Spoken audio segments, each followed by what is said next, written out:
Isinagagalak ni Senator Bam Aquino ang 1.038 trillion pesos na alokasyon para sa education sector na pinakamataas na budget para sa edukasyon sa kasaysayan ng bansa. Binigyang diin ni Aquino na nanguna sa mga nagsulong ng mga reforma sa edukasyon na ang matagumpay na pag-aayos sa pondo ay nagpapahiwatig ng pagbibigay prioridad sa kinabukasan ng mga kabataan, sa halip na mapunta sa mga questionableng programa at proyekto ng gobyerno. Nilinaw ni Senator Aquino na ang budget ay malaking tagumpay para sa kabataang Pilipino na magpapabago sa kalagayan ng edukasyon sa bansa mula sa basic hanggang sa tertiary level. Ito ang budget na may pinakamataas na pondo para sa edukasyon sa ating kasaysayan, 1.38 trillion pesos for education. Meron tayong 65 billion para sa 30,000 classrooms, 27 billion para sa ating school feeding program, and of course, 5.7 million Filipino students ang may libreng kolehiyo. Sinuportahan ng Senado ang pondo para sa pagtatayo ng silid-aralan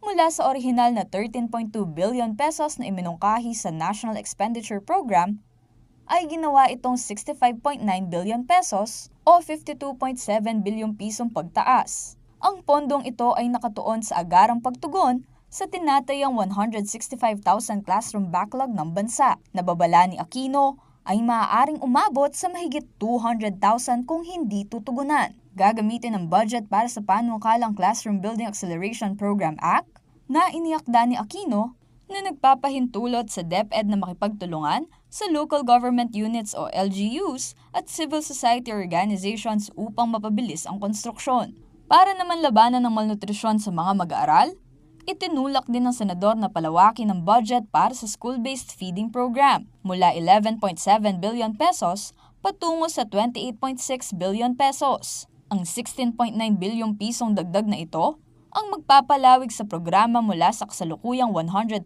days ng pagpapakain patungo sa buong 200 araw ng klase para sa lahat ng mag-aaral sa kindergarten at grade 1 na may targeted feeding para sa mga mag-aaral hanggang grade 6. Samantala, ang makasaysayang Universal Access to Quality Tertiary Education Act o ang Free College Law na iniakda rin ni Aquino ay nananatiling pundasyon ng pagpopondo sa higher education. Tinitiyak na 5.7 million Filipino students ang makakapag-aral sa kolehiyo nang walang pasanin ng matrikula at miscellaneous fees sa 113 state universities and colleges at local universities and colleges. Higit pa sa libreng matrikula, nakapaloob din ang targeted assistance sa 2026 budget ng edukasyon para sa mga bulnerableng estudyante at makakatanggap ng alokasyon para sa dagdag allowance sa mga kabataang nangangailangan at tulong para sa mga student nurse na nangangailangan ng tulong sa kanilang RLE o Related Learning Experience fees.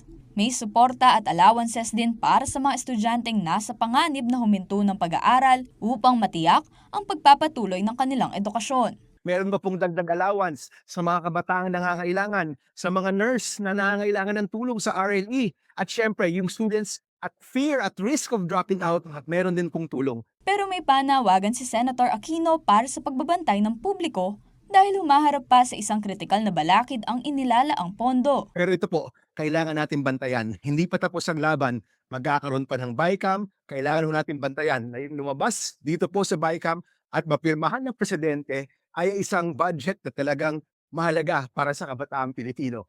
Sa kanyang huling pahayag, inihanay niya ang 1.38 trilyong pisong budget sa edukasyon bilang isang tagumpay para sa pamamahalang may pananagutan at kinabukasan ng bansa. Kaya sama-sama po tayo dito, bantayan natin ang hinahanap ng kabataan, edukasyon, hindi po korupsyon. Arlen Salonga, CLTV 36 News.